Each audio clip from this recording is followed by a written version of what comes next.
Oke, sekarang kita masuk ke pertanyaan utama. Kenapa ketika dolar naik bisa bikin harga di pasar tradisional kamu ikut naik?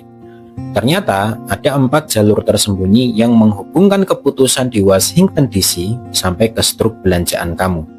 Jalur pertama itu berkaitan dengan bahan baku lokal yang ternyata masih impor. Kamu makan tempe goreng tadi pagi. Tempe itu buatan pengrajin lokal, UMKM Indonesia.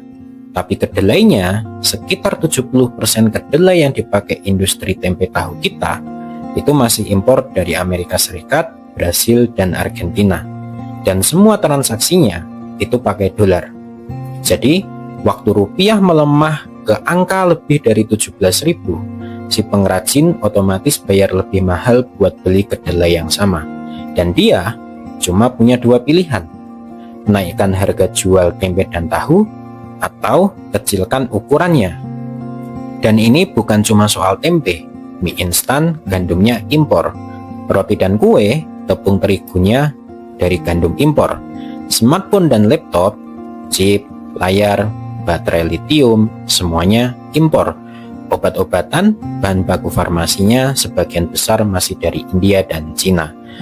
Data dari Badan Pusat Statistika dan juga Bank Indonesia menunjukkan bahwa konten impor dalam produk manufaktur Indonesia rata-rata mencapai 30 sampai dengan 40%. Artinya, hampir sepertiga dari biaya produksi sebuah barang lokal bisa terpengaruh langsung oleh kurs dolar. Jalur kedua berkaitan dengan biaya logistik yang meroket. Jalur ini sering diremehkan, padahal efeknya sangat luar biasa. Hampir semua perdagangan internasional itu pakai kapal laut, dan kapal-kapal itu pakai bahan bakar bunker oil yang harganya dinilai dalam dolar.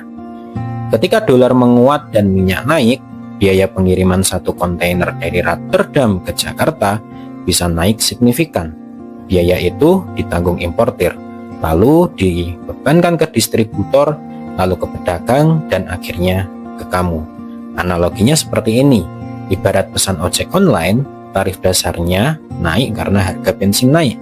Kamu memang nggak beli bensinnya, tapi kamu yang akhirnya bayar kenaikan itu lewat ongkos kirim.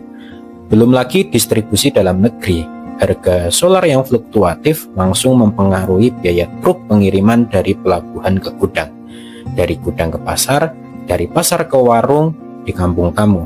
Setiap titik di rantai itu punya markup sendiri, dan kamu yang ada di ujung rantai itu. Jalur ketiga yakni